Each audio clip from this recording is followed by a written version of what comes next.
Meu nome é Cícero, eu sou professor de Biologia e eu vou te mostrar mais um pouquinho de biotecnologia. Provavelmente você já tem estudado isso. E a técnica da formação de um DNA recombinante, formando o que seria um transgênico, não é?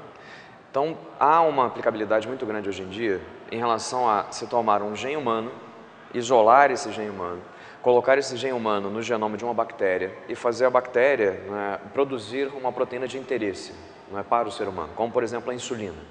Então, como é que funciona o processo?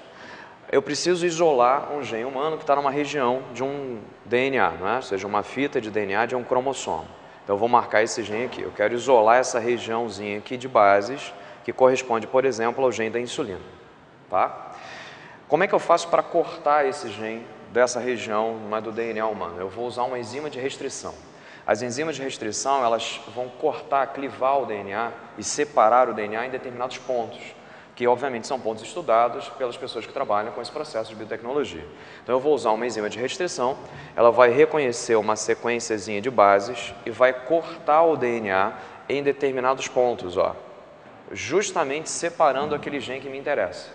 E eu vou isolar esse gene que me interessa. Então eu vou tirar ele aqui, ó, vou colocar ele aqui do lado, e eu vou dar uma simplificada só no desenho. Ao invés de fazer aquela fita dupla de DNA, eu vou colocar como se fosse uma fita assim, ó, mas é uma fita dupla, tá? Do mesmo jeito que aqui é uma fita dupla, esse é o DNA de uma bactéria, né? No caso o plasmídio bacteriano, que é aquele DNA extra que a bactéria tem, que confere a ela algumas, não é, características a mais, não é? É uma fita dupla, só que para facilitar meu desenho eu coloquei só uma linha, mas imagina isso aqui como se fosse um DNA assim, não é? Em relação à bactéria, a gente vai tratar a bactéria com as mesmas enzimas de restrição que nós usamos para cortar o DNA humano. Então, vou pegar as enzimazinhas, vou pegar em amarelinho, e essas enzimas de restrição vão cortar, não é, o genoma bacteriano em um determinado ponto. Ou seja, simplesmente vão abrir esse genoma bacteriano. Corte ali naquela posição vai fazer com que, ó, deixa eu isolar aqui o desenho, vai fazer com que a bactéria acabe apresentando um genoma aberto, ó. Um lugar onde você pode encaixar perfeitamente o gene humano. E aí o gene recombinante, o DNA recombinante, aparece de que maneira? Basta a gente misturar o gene de interesse humano com o plasmídio bacteriano, colocar eles numa mesma solução e usar uma enzimazinha que vai acoplar o DNA bacteriano, não, o DNA humano, perdão, ao DNA da bactéria. Ó. Esse é um DNA recombinante. Ou seja, o DNA recombinante nada mais é do que a fusão do DNA, ou seja, do gene que me interessa, humano, com o plasmídio bacteriano.